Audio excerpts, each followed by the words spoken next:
Depuis que j'accompagne des clients sur leur patrimoine, il n'y a pas une seule semaine où on me pose la question « Cyril, je dois ouvrir quelle enveloppe en premier ?» PEA, assurance vie, compte titre. Et 9 fois sur 10, les gens font une erreur qui leur coûte des milliers d'euros sur le long terme. Soit ils ouvrent les trois en même temps sans vraie stratégie, soit une seule, ou encore pire, ils en ouvrent aucune pendant des années par peur de faire une erreur. Donc là, c'est simplement une erreur de compréhension qui peut te coûter des années de rendement sur le long terme. Et donc, il faut que tu comprennes une chose, le PEA, le compte titre, l'assurance vie, c'est pas trois concurrents qui font la même chose avec un packaging différent. Le PEA, c'est pas fait pour la même chose que l'assurance vie n'est pas fait pour la même chose que le compte titre, etc., etc. Donc, dans cette vidéo, je vais te présenter les trois tendances de ces enveloppes, dans quel ordre les ouvrir selon ta situation. Allez, c'est parti. Donc, PEA, assurance vie ou compte titre, lequel choisir en premier?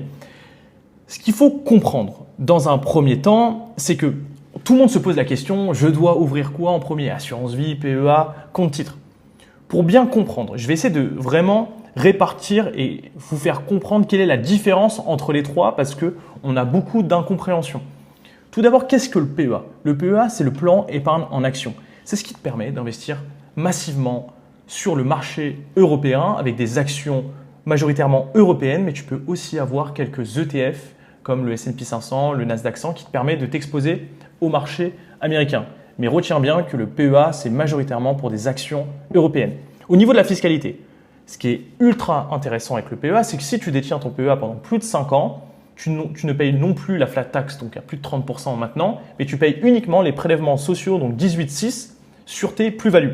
Ce qui est un avantage énorme et considérable, surtout si tu es un investisseur long terme. Parce qu'entre 30% de fiscalité et 18,6 de fiscalité, ce n'est pas du tout la même différence. Ce n'est pas du tout le même rendement que tu peux espérer à la fin. Parce que le plus important, c'est de regarder le rendement net après fiscalité. Donc, ce qu'il faut savoir également, c'est que le plafond du PEA est limité. C'est jusqu'à 150 000 euros. Tu ne peux pas verser plus de 150 000 euros sur le PEA. Donc, au niveau du marché accessible, c'est actions européennes, ETF éligibles. C'est très fort si tu veux vraiment rester sur des ETF, par exemple américains, émergents et quelques actions européennes. Le compte titre. Le compte titre, ce qui est intéressant déjà, c'est qu'il n'y a pas de limite. Il n'y a pas de plafond. On peut avoir des comptes titres à 2 millions, 3 millions. Et qu'est-ce que le compte titre? C'est ce qui te permet d'investir sur le marché américain. Tu peux acheter des actions américaines, tu peux acheter des actions de pays émergents comme des actions asiatiques. Donc, tu n'es pas limité comme sur le PEA, où le PEA, tu peux avoir que des actions européennes et quelques ETF. Donc, qui dit action américaine dit beaucoup plus de performance parce que le marché américain est beaucoup plus porteur que le marché européen, malheureusement. Donc, c'est là où tu vas générer beaucoup plus de perf sur le compte titre parce que tu peux investir sur le monde entier. Ensuite, l'assurance vie. L'assurance vie, ce qui est intéressant, c'est qu'après 8 ans, tu as un abattement. Donc, tu vas payer beaucoup moins de fiscalité que si tu détiens ça pendant 1 ou 2 ans. Il n'y a pas de plafond, comme le compte titre, tu peux avoir ton assurance vie capée à 5, 10 millions, 15 millions, il n'y a pas de problème. Et ce qui est intéressant avec l'assurance vie, c'est que tu peux moduler un peu le risque. Tu peux avoir du fonds euro. Donc le fonds euro, c'est ce qui est garanti. Et en plus, ce qui est intéressant, c'est quand tu verses, par exemple, je sais pas, 20, 30, 40 000 euros sur une assurance vie, tu as des boosts de fonds euro. C'est-à-dire qu'au lieu d'avoir 2,75% de rendement, tu peux avoir 4% de rendement par an pendant 2 ans. Et ce qui te permet d'avoir beaucoup mieux que le rendement du livret A sur des trucs qui sont très sécuritaires, le fonds euro. Et en plus, tu peux aller sur des unités de compte. Tu peux aussi avoir des ETF. Et une idée reçue sur l'assurance vie, c'est que oui, tu peux gagner de l'argent avec un contrat d'assurance vie. J'ai beaucoup de personnes qui me disent « Oui, non, mais l'assurance vie, de toute façon, ça ne rapporte rien. » Ça ne rapporte rien parce que tu l'as ouvert chez ta banque dans lequel tu payes des frais d'entrée, des frais d'arbitrage. Tu es sur des supports qui sont, entre guillemets, pourris. Et c'est pour ça que tu ne gagnes pas d'argent sur ton assurance vie. Et c'est, je dirais, 90% du temps, c'est comme ça. Parce que tu es chez ta banque. Mais tu peux avoir des contrats d'assurance vie sur des courtiers en ligne sur lesquels tu n'as pas de frais d'entrée, tu n'as pas de frais d'arbitrage, les frais de gestion parmi les moins chers du marché. Et tu peux également avoir des ETF et tabler sur du 9 à 10% par an. Donc oui, tu peux gagner de l'argent sur une assurance vie, mais tout dépend où tu l'ouvres et quoi tu mets dedans. Parce que si tu as 100% de fonds euros sur ton contrat d'assurance vie, tu ne peux pas espérer faire 10% par an.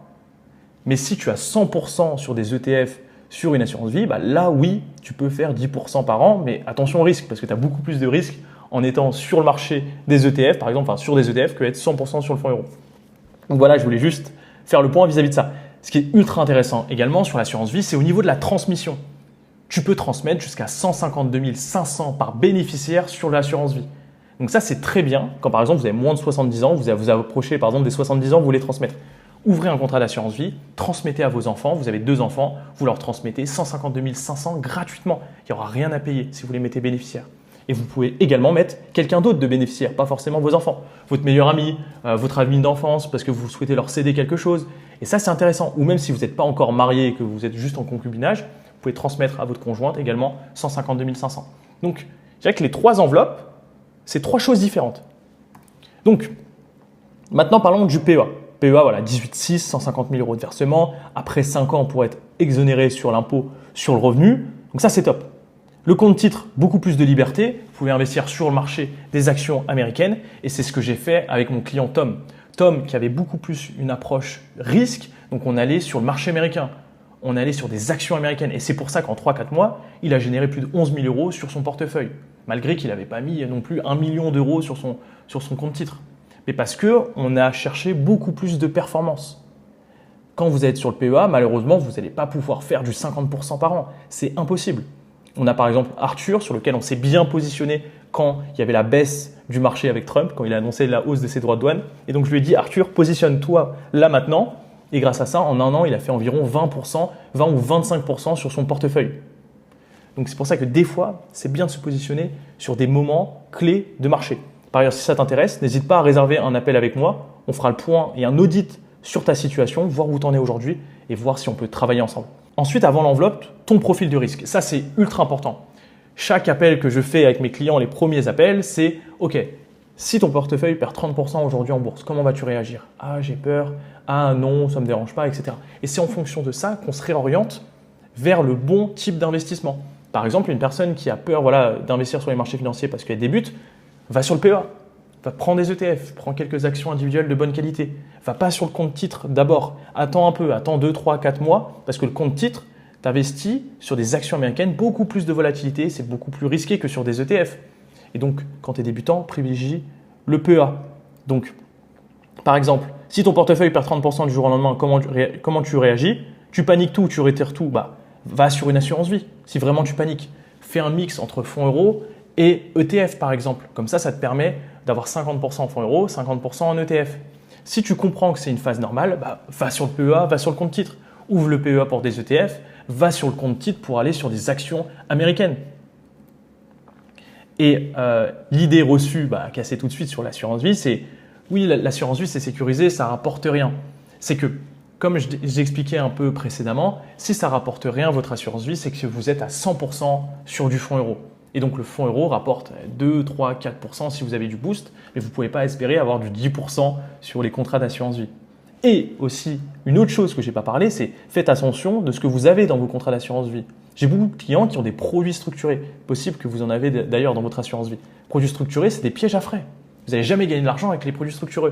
On vous annonce 7-8%, mais au final, c'est 7-8% brut. Il y a les frais qui arrivent derrière et au final, vous avez du 2-3% net et vous vous dites « Ah mais en fait, j'aurais peut-être dû laisser cet argent sur mon livret A parce que ça aurait peut-être mieux rapporté. » Donc, faites attention à ce que vous avez dans votre contrat d'assurance vie et si vous voulez qu'on fasse le point, envoyez-moi un message et on regardera ça ensemble ou réservez un appel et on fera le point sur votre contrat parce que vous ne vous rendez pas compte.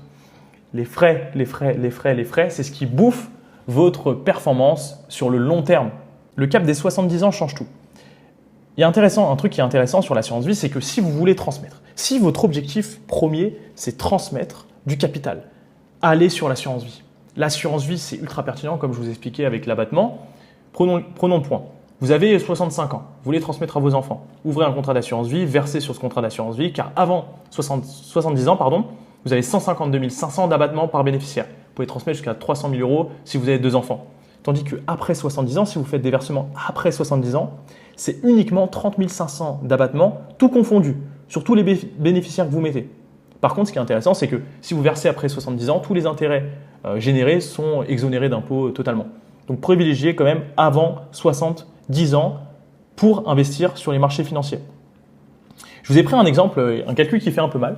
Si vous investissez 20 000 euros à 8% par an pendant 20 ans, le compte titre, donc flat tax à 31,4%, vous êtes à 22 985 euros de fiscalité prélevée sur la plus-value. Okay, tandis que le PE, après 5 ans, vous êtes à 13 615 euros de prélèvements sociaux sur la plus-value. Donc faites attention. Par exemple, je sais qu'il y en a beaucoup d'entre vous qui ont des comptes titres et qui ont du MSCI World, du S&P 500 sur leur compte titre. Sachez que ces ETF-là, vous pouvez les avoir sur votre PEA.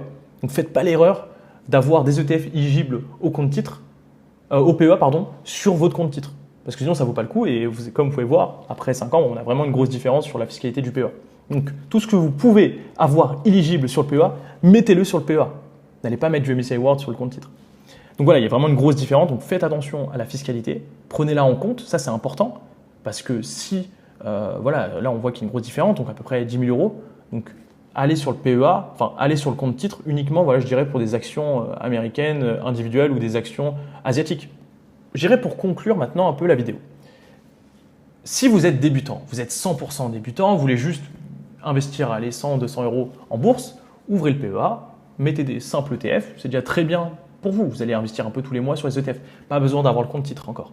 Si par exemple vous avez une plus grosse somme, prenons un exemple que vous ne voulez pas vraiment transmettre encore. Vous êtes jeune, vous ne voulez pas encore transmettre à vos enfants, peut-être dans 10, 15, 20 ans. Privilégiez le PEA au début pour tout ce qui est ETF, etc. Si vous voulez prendre un peu plus de risques, allez sur le compte titre, allez privilégier des actions américaines par exemple. Et donc ça vous permet d'avoir une très très belle enveloppe, un très beau portefeuille qui va perdurer sur le long terme. Si maintenant votre objectif c'est de transmettre à vos enfants, allez sur l'assurance vie. Mettez de l'argent sur l'assurance vie, mettez vos enfants bénéficiaires et comme ça avant 70 ans vous avez l'abattement des 152 500. Si vous avez un profil qui est très risqué, vous voulez prendre du risque, vous voulez aller chercher de la performance, allez sur le compte titre, allez sur des actions américaines. Essayez d'avoir un peu de quelques ETF sur votre PEA, mais votre grosse partie, c'est les actions américaines. Par contre, uniquement si vous savez bien analyser des actions américaines, enfin des actions, avec l'analyse fondamentale, l'analyse technique, etc. Et ça, c'est ce que j'apprends à tous les clients que j'accompagne. Et je leur dis bien que si vous ne savez pas analyser des actions, vous ne vous positionnez pas dessus. Vous restez sur des ETF parce qu'il faut bien maîtriser l'analyse fondamentale, l'analyse technique, comprendre aussi tout ce qui est économie, la macroéconomie, la géopolitique. Voilà, quand il y a une guerre, ça impacte par exemple le prix du pétrole, etc., le prix des actions, quand les taux augmentent, etc. Donc bien comprendre tout ça. J'espère que j'ai été clair par rapport à cette vidéo. Si vraiment vous voulez aller plus loin et avoir vraiment une approche qui est 100% personnalisée, n'hésitez pas à réserver un appel avec moi. Je fais que du personnalisé, je ne fais pas d'appel de groupe, je ne fais pas de formation, coaching de groupe. C'est vraiment un accompagnement one-one qu'on fait toi et moi en fonction de ta situation, voir où tu en es, pour que vraiment je puisse t'accompagner et qu'on mette tout ça en place, que tu aies de l'épargne, que tu aies déjà commencé à investir, mais que tu souhaites optimiser ou que tu n'aies pas encore commencé à investir et que tu as de l'argent qui dort sur des livrets, on fera le point ensemble afin que je puisse vraiment t'aider à atteindre des objectifs, que ce soit générer des revenus passifs, anticiper ta retraite, transmettre à tes enfants. Donc voilà, le lien est dans la description et on se retrouve pour une prochaine vidéo. Allez, à plus.